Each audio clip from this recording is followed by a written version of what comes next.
Alors, aujourd'hui, on se retrouve pour un petit épisode pour savoir comment se comporter sur Internet. Internet, c'est un réseau mondial qui n'est pas du tout un espace de paix. On y échange dessus la quasi-totalité des informations mondiales. Les brevets sont stockés dessus, les transferts financiers, les messages privés, les données personnelles, voilà. Donc il faut bien que vous compreniez qu'un brevet d'avion qui est piraté ou un brevet d'une turbine, c'est une entreprise qui disparaît dans un pays pour apparaître dans un autre. Donc il y a de vraies répercussions. Donc comprenez bien que même si on est dans un pays en paix qui ne connaît pas la guerre, sur les réseaux, c'est la guerre partout, dans tous les pays. Ça se castagne très fort et ça rigole pas. Donc là, c'est le moment où vous comprenez pourquoi il est nécessaire de se protéger sur Internet. Pour vous expliquer tout ça, je vous ai fait 3 points. Le premier, c'est quand on consulte du contenu sur Internet. Le deuxième, c'est quand on partage du contenu. Et enfin, c'est gérer les outils qu'on utilise pour se connecter à Internet et stocker des informations. Alors, on va commencer par le premier point qui était, je viens de vous le dire, c'était quand on consulte du contenu sur Internet. Alors, ouvrez une page Internet avec précaution, c'est très important.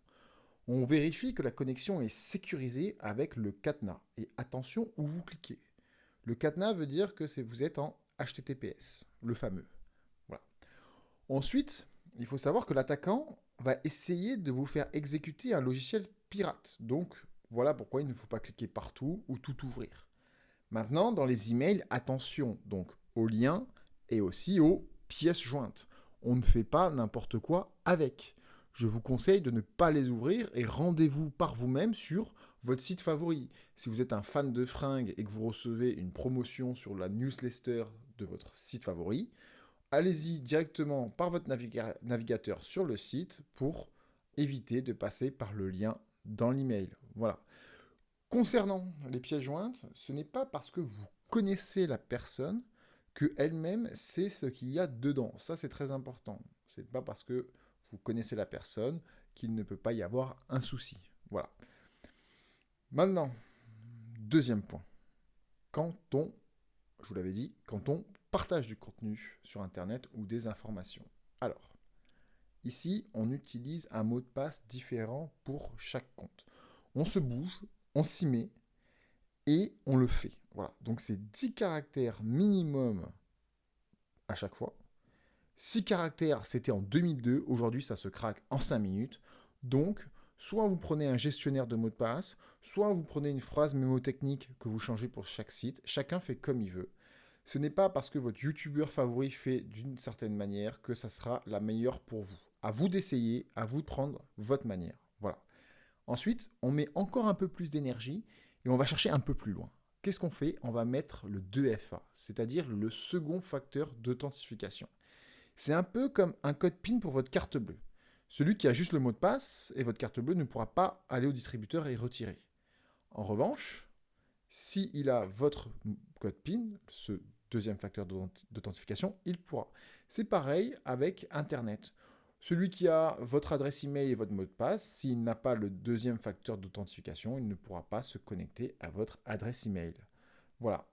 Ensuite, un autre point très important que je vais vous expliquer, on utilise un VPN. Un VPN, ça permet de crypter les informations qui passent sur votre réseau. Si quelqu'un a piraté votre routeur et qu'il y a accès, il peut voir les informations qui y transitent, et notamment les mots de passe. Avec un VPN, ce n'est pas possible. Pourquoi? Parce qu'en fait, la connexion entre vous et le site que vous voulez consulter est cryptée. Alors, pas intégralement, elle est cryptée entre vous et le VPN va ensuite transmettre les informations au site auquel vous voulez accéder et vous les retourner. Voilà, donc ça c'est aussi quelque chose d'important à avoir, ce n'est pas très cher, je vous invite à en prendre. Voilà. Aujourd'hui en plus c'est assez démocratisé, je crois qu'il y a même des pubs à la télé pour depuis peu. Bon, référence un peu bizarre. Bref, le troisième point, gérer les outils qu'on utilise pour se connecter et les outils qu'on utilise pour stocker des informations. Alors, on crypte son ordinateur, on crypte son téléphone, tous les appareils aujourd'hui le proposent, et on met un mot de passe, c'est super important. Et on reste prudent, on ne connecte pas son matériel partout. Dès qu'on voit un ordinateur, on ne branche pas son téléphone pour le charger. Voilà, vous prenez un adaptateur secteur, où les données ne peuvent pas transiter par exemple. Voilà. Pour finir, je vais vous parler des antivirus. Attention, ce n'est pas parce que vous avez un antivirus que c'est open bar. Voilà, vous faites quand même attention. Si vous téléchargez un logiciel, l'antivirus ne pourra pas forcément détecter ce qu'il y a dedans. Donc, ce n'est pas un motif pour baisser la garde. Le comportement, c'est ce qu'il y a de plus important. Voilà. Ensuite, donc ces trois premiers points, je vais en faire un quatrième de ces trois premiers points qui est si vous êtes une entreprise. Alors, je vais résumer ça très simplement. Vous montez le niveau de x4. Voilà, c'est simple, c'est élémentaire. Tout ce que je viens de vous le dire, si je vous ai dit 10 caractères minimum sur un mot de passe, eh ben c'est 14. Voilà, vous vous renseignez combien de caractères faut-il pour être sûr que ça soit incraquable. Je pense qu'à partir de 14, ça marchera très bien. Voilà, le but, c'est qu'une fois que c'est fait, d'augmenter le coût nécessaire pour vous pirater. Il faut que l'attaquant consomme le plus de ressources possible pour y arriver. Plus il aura besoin de passer de temps, plus il aura besoin de consommer de puissance de calcul, d'électricité, plus vous avez de chances d'être tranquille. Et ça, c'est très important. Voilà. Donc, pour conclure, j'aimerais vous dire une chose, c'est qu'une fois que c'est arrivé, c'est trop tard. Alors on se met au VPN qui va vous coûter seulement quelques euros par an. Voilà. Quand ça évite de se faire pirater ses comptes crypto, eh ben ça vaut le coup. Une clé Ledger qui permet de stocker en cold storage ces crypto-monnaies, ça coûte 80 balles. Et ben c'est pas cher quand ça empêche de se faire pirater ces cryptos. Voilà, il faut le dire. Donc on s'y met et c'est aussi une responsabilité collective. Plus collectivement nous aurons des réseaux sécurisés, plus les gens seront tranquilles. Voilà. Donc, c'était un épisode assez court, quelques minutes seulement, juste pour vous montrer comment interagir avec Internet.